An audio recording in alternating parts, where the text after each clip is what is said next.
Hi everyone, this is Sai Kumar. Welcome back to Sri Sai tutorial. ఈరోజు news పేపర్స్లో వచ్చినటువంటి టెట్ 2 డిఎస్సికి సంబంధించినటువంటి అన్ని అప్డేట్స్ని ఈ వీడియో ద్వారా తెలుసుకుందాం. తెలుసుకునే ముందు వీడియోని చూస్తున్న ప్రతి ఒక్కరు కూడా లైక్ చేసి మీ యొక్క సపోర్ట్ని మన ఛానల్కి అందించండి. ఎవరైనా కొత్తగా మన ఛానల్ని చూస్తూ ఉన్నట్లయితే టెట్ 2 డిఎస్సికి సంబంధించినటువంటి డైలీ లైవ్ టెస్ట్లు, ఫ్రీ ఆన్లైన్ క్లాసులు, అదేవిధంగా లేటెస్ట్ ఇన్ఫర్మేషన్ని తెలుసుకోవాలి అనుకుంటే కనుక రెడ్ కలర్ సబ్స్క్రైబ్ బటన్ని క్లిక్ చేసుకొని సబ్స్క్రైబ్ చేసుకోండి. పక్కనటువంటి ఆల్ నోటిఫికేషన్ బెల్ ఐకాన్ని క్లిక్ చేయడం ద్వారా నేను చేసేటువంటి ప్రతి వీడియో కూడా మీకు నోటిఫికేషన్ రూపంలోకి వస్తుంది. చాలామంది వీడియోని చూస్తున్నారు, వెళ్ళిపోతున్నారు, కానీ లైక్ మాత్రం చేయడం లేదు. మీరు లైక్ చేయడం ద్వారా నాకు ప్రోత్సాహాన్ని ఇచ్చినట్టు ఉంటుంది కాబట్టి మరిన్ని మంచి వీడియోస్ మీ ముందుకు తీసుకురావడానికి అయితే అవకాశం ఉంటుంది. ఇక లేట్ చేయకుండా మన యొక్క న్యూస్లోకి వెళ్ళిపోదాం. టీచర్ల ఖాళీల లెక్కలు కొలిక్కి అని మనకు వెలుగు న్యూస్ పేపర్లో ఆర్టికల్ అయితే రావడం జరిగింది. ఎస్జిటీలు 6700, ఎస్ఏలు 2200. బీఈడీ చేసిన వాళ్ళకు ఎస్జిటి పోస్టుకు ఛాన్సు. టెట్కు పెరుగుతున్నటువంటి అప్లికేషన్లు, ప్రమోషన్లు ఇస్తే మరో 9000 టీచింగ్ పోస్టులు. రాష్ట్రంలో టీచర్ల పోస్టుల ఖాళీల లెక్క అనేది తేలింది. స్కూల్ ఎడ్యుకేషన్ పరిధిలో 13,086 పోస్టులు భర్తీ చేయనున్నట్లు సర్కారు ఇటీవల ప్రకటించింది. అయితే అందులో టీచర్ పోస్టులకు ఎన్ని ఉన్నాయి, అదేవిధంగా నాన్ టీచింగ్ పోస్టులు అనేటివి ఎన్ని ఉన్నాయి అనేటువంటి దానిపైన క్లారిటీ లేదు. దీనిపైన విద్యాశాఖ అధికారులు క్లారిటీ అయితే ఇచ్చారు. రాష్ట్రంలో ఏ జిల్లాల్లో ఎన్ని పోస్టులు ఖాళీగా ఉన్నాయనేటువంటి వివరాలను సేకరించినటువంటి విద్యాశాఖ అధికారులు ఈ లిస్టును సర్కారుకు అందించారు. ఆ లిస్టు ప్రకారం సర్కారు బడుల్లో 6700 ఎస్జిటి పోస్టులు, 2200 స్కూల్ అసిస్టెంట్ పోస్టులను భర్తీ చేయనున్నట్లు సమాచారం. తెలంగాణ ఏర్పడిన తర్వాత 2017లో మొదటిసారిగా ప్రభుత్వం టీఆర్టీ నిర్వహించింది. ఆ తర్వాత ఇప్పుడే మళ్ళీ టీచర్ పోస్టుల భర్తీ చేయడానికి రెడీ అవుతుంది. అయితే 2015 తర్వాత టీచర్లు, ఎస్జిటీలకు ప్రమోషన్లు లేవు. అయితే మనకు దీంతో ఇప్పుడు గనక వారికి ప్రమోషన్లు ఇస్తే దాదాపుగా 9000 టీచింగ్ పోస్టులు ఖాళీ అయ్యేటువంటి ఛాన్స్ అయితే ఉంది. కేసీఆర్ చెప్పినటువంటి 13,086 పోస్టులో అన్ని టీచింగ్ పోస్టులే లేవని నిరుద్యోగులతో పాటు సంబంధిత శాఖ మంత్రి కూడా భావించారు. అయితే నాన్ టీచింగ్ పోస్టులు కూడా ఉన్నాయని అధికారులు చెప్తున్నారు. ముందుగా స్కూల్ ఎడ్యుకేషన్ అధికారుల నుంచి ఖాళీల వివరాలు సేకరించి ఖాళీల భర్తీని ప్రకటించాల్సినటువంటి సర్కారు ఫైనాన్స్ డిపార్ట్మెంట్ వద్ద ఉన్నటువంటి లెక్కల ప్రకారం పోస్టులు భర్తీ చేయనున్నట్లు ప్రకటించినట్టు తెలిసింది. కొత్త జిల్లాల ప్రాతిపదికన శాంక్షన్, వర్కింగ్, అదేవిధంగా వేకెంట్ పోస్టుల యొక్క డేటాను అధికారులు సేకరించి ఆ లిస్టును సర్కారుకు పంపించారు. అయితే అధికారులు ఇచ్చిన లిస్టులో ఉన్నటువంటి అన్ని ఖాళీలను భర్తీ చేయబోమని, సర్కారు ఫైనల్ చేసినటువంటి ఖాళీలను మాత్రమే ఫిల్ చేస్తారని చెప్తున్నారు. ఖాళీల లెక్కలైతే తేలినాయి. సర్కారు ప్రకటించినటువంటి 13,000 పోస్టుల్లో సెకండరీ గ్రేడ్ టీచర్ పోస్టులు 6700 ఉండగా స్కూల్ అసిస్టెంట్ పోస్టులు వచ్చేసి 2200 వరకు ఉన్నాయి. పండిత్ పోస్టులు 700, పీఈటీ పోస్టులు 170, మోడల్ స్కూల్స్లో 800, తెలంగాణ సొసైటీ గురుకులాల్లో 90 వరకు ఖాళీలను భర్తీ చేయనున్నట్లయితే తెలిసింది. అలాగే 24 డిప్యూటీ డిఓ పోస్టులను కూడా ఫిల్ చేస్తారు అని మనకైతే సమాచారం ఇక్కడ న్యూస్ పేపర్లో ఇవ్వడం జరిగింది. ఇక మిగిలినటువంటి పోస్టులను ఎస్సీఆర్టీ, లైబ్రరీలు, text book printing, press site తదితర సంస్థల్లో ఉన్నటువంటి పోస్టులే అని చెప్తున్నారు. ఇక్కడ చూసుకుంటే మనకు ఎస్జిటీలకైతే ఫుల్ డిమాండ్ అనేది ఉంది. ఈసారి ఎస్జిటి పోస్టులకు పోటీ ఎక్కువగా ఉంటుంది. ఎక్కువ సంఖ్యలో పోస్టుల భర్తీ చేస్తుండడంతో బీఈడీ చేసినటువంటి వాళ్ళు కూడా ఎస్జిటికి అప్లై చేసుకుంటున్నారు. కాబట్టి దీంతో బీఈడీ చేసినటువంటి అభ్యర్థులు ఎస్జిటి, అదేవిధంగా ఇటు స్కూల్ అసిస్టెంట్ పోస్టులకు కూడా పోటీ పడుతున్నారు. దీనికి అనుగుణంగా టెట్కు అప్లై చేసుకుంటున్నటువంటి వాళ్ళ సంఖ్య కూడా ఎక్కువగానే ఉంటుంది. అయితే 2017లో జరిగినటువంటి టీఆర్టీలో 5415 ఎస్జిటి పోస్టులకు మనకు డీఈడీ చేసినటువంటి అభ్యర్థులు అయితే 60,000 మందికి పైగా పోటీ పడగా 2000 స్కూల్ అసిస్టెంట్ పోస్టులకు 2 లక్షల మంది పోటీ పడ్డారు. ఈసారి ఎస్జిటి స్కూల్ అసిస్టెంట్ పోస్టులకు 4 లక్షల మంది వరకు పోటీ అయ్యేటువంటి అవకాశం అయితే ఉంటుందని అధికారులు అంచనా వేస్తున్నారు. శనివారం వరకు టెట్కు 2 లక్షలకు పైగా అప్లికేషన్లు అయితే వచ్చాయని తెలుస్తుంది. ఇక్కడ మరో ముఖ్యమైనటువంటి అంశం మనం డిస్కస్ చేసుకోబోయేది ఏంటి అంటే, ఎవరైతే చిన్న చిన్న జిల్లాల్లో ఉండి ఇక మనం రాసేటువంటి టెట్ ఎగ్జామ్ అనేది వారి సొంత జిల్లాల్లోనే రాయాలి అనుకునేటువంటి వాళ్ళు ఎవరైతే ఉన్నారో వీలైనంత త్వరగా మీరు టెట్కు అప్లై చేసుకునేటువంటి ప్రయత్నం చేయండి. ఎందుకంటే చిన్న చిన్న జిల్లాల్లో సెంటర్స్ కెపాసిటీ అనేది చాలా తక్కువగా ఉంటుంది కాబట్టి వాటి కెపాసిటీ అయిపోగానే మనకు ఆ సెంటర్స్ అయితే కనిపించట్లేదు. ఫర్ ఎగ్జాంపుల్గా కొమరం భీం డిస్టిక్లో కెపాసిటీ అనేది కొంత తక్కువగా ఉంటుంది, సెంటర్స్ యొక్క కెపాసిటీ.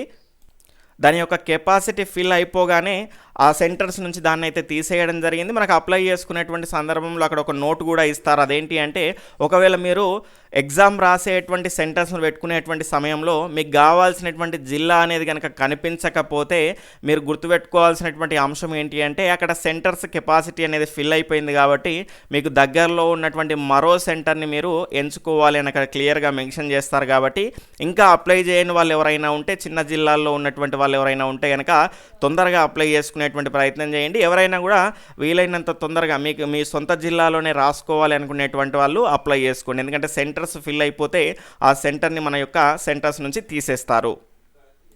ఎవరైతే టెట్కు అప్లై చేయడానికి వెళ్తున్నారో వాళ్ళ దగ్గర ఖచ్చితంగా ఎస్ఎస్సికి సంబంధించినటువంటి మీ 10th క్లాస్ మెమోకి సంబంధించినటువంటి ఫొటోస్ కానీ లేదంటే జిరాక్స్ కాపీస్ కానీ ఉండాలి. అదేవిధంగా మీరు డిఎడ్కి సంబంధించినటువంటి కాలేజ్ అనేది అడగడం జరుగుతుంది. దాంతోపాటు మీకు ప్రీవియస్గా మీరు ఒకవేళ టెట్ కనుక రాశారనుకోండి, ఆ టెట్కు సంబంధించినటువంటి హాల్ టికెట్ అయితే ఖచ్చితంగా అడుగుతారు. కాబట్టి ఇవన్నీ కూడా మీరు ఒక పేపర్ పైన రాసుకొని వెళ్ళండి.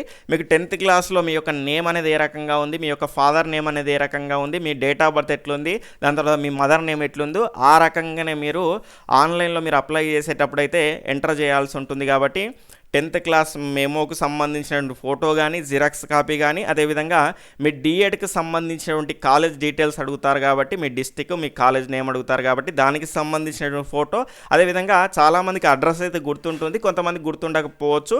కాబట్టి అడ్రస్కి సంబంధించినటువంటి డీటెయిల్స్, మీ ప్రీవియస్ టెట్కి సంబంధించినటువంటి హాల్ టికెట్ నెంబరు, ఇవి పట్టుకొని పోతే మీకు అప్లై చేసుకునేటప్పుడు అక్కడ టైం అనేది వేస్ట్ అవ్వదు. కాబట్టి ఖచ్చితంగా మీరు ఇవన్నీ కూడా మీరు దగ్గర పెట్టుకొని మీరు వెళ్ళండి.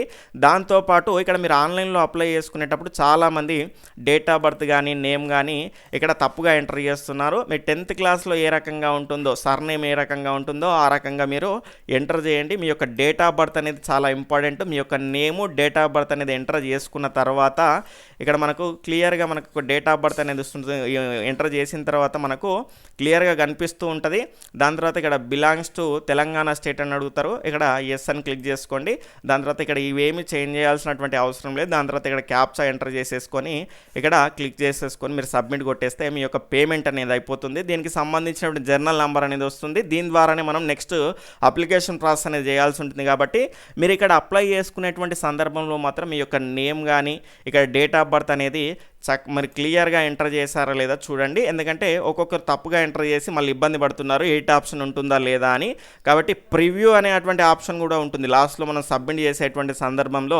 ఒకసారి అన్నింటినీ కూడా చూసుకోవచ్చు. మీరు ఆన్లైన్ సెంటర్లో చేసినా లేదంటే మీరు మొబైల్ ఫోన్లో చేసినా ఎక్కడ చేసినా కూడా ప్రివ్యూ అనేటువంటి ఆప్షన్ ఉంటుంది. కాబట్టి తొందరపడకండి. తప్పులు పోయి మళ్ళీ బాధపడడం కంటే మనకు ముందుగానే తప్పులు పోకుండా అప్లై చేసుకున్నది బెటర్. కాబట్టి దాదాపుగా చాలామంది తప్పులు చేశారు కాబట్టి ఎడిట్ ఆప్షన్ ఇచ్చేటువంటి అవకాశం కూడా ఉంది, కానీ మనం గ్యారంటీగా అయితే చెప్పలేము. ఇక్కడ ఈసారి టెట్లో గట్టెక్కకుంటే ఎలా, ఇక్కడ చూడండి 4 ఏళ్ళుగా పరీక్ష అయితే నిర్వహించిన ప్రభుత్వం ఉపాధ్యాయ అభ్యర్థుల్లో ఆందోళన. ఎందుకంటే ఎప్పుడో మనకు 2017లో జూలైలో నిర్వహించడం జరిగింది. దాని తర్వాత ఇప్పటి వరకు టెట్ అయితే లేదు. ఎన్సిటిఈ గైడ్లైన్స్ ప్రకారం అయితే 6 నెలలకోసారి అయితే టెట్ అనేది రిలీజ్ చేయాలి. కానీ ఇక్కడ 6 నెలలకోసారి కాదు, సంవత్సరం ఒకసారి కూడా రిలీజ్ చేయలేదు. తీరా సమయం వచ్చేసరికి ఎగ్జామ్కు ముందే మనకు టీచర్ నోటిఫికేషన్కి సంబంధించిన ఎగ్జామ్కి ముందే మనకు తొందరగా ఈ నోటిఫికేషన్ అనేది ఇవ్వడం ద్వారా చాలామంది అభ్యర్థులు గందరగోళానికి గురయ్యి వాళ్ళు క్వాలిఫై అవ్వలేకపోతున్నారు. కాబట్టి మనకు మన రావుల రామ్మోహన్ రెడ్డి గారు రాష్ట్ర డిఎడ్ మరియు బిఎడ్ సంఘం అధ్యక్షులు కోరేది ఏంటి అంటే ఖచ్చితంగా టెట్ని 6 నెలలకోసారి కాకపోయినా సంవత్సరానికి ఒకసారైనా మీరు నిర్వహిస్తే అక్కడ అందరూ క్వాలిఫై అయ్యేటువంటి అవకాశం అయితే ఉంటుంది. అక్కడ అంత ప్రెజర్ అనేది ఉండదు అని ఇక్కడ ప్రభుత్వానికి విన్నవించుకోవడం జరిగింది. నేటి నుంచి టీ-షాట్లో టెట్ కోచింగ్. ఇక్కడ మనకు ఉపాధ్యాయ అర్హత పరీక్ష టెట్ అభ్యర్థులకు ఈ నెల 4 నుంచి జూన్ 5 వరకు టీశాట్ ద్వారా ఉచిత శిక్షణ ఇవ్వనున్నట్లు సిఇఓ రాంపురం శైలేష్ రెడ్డి తెలిపారు.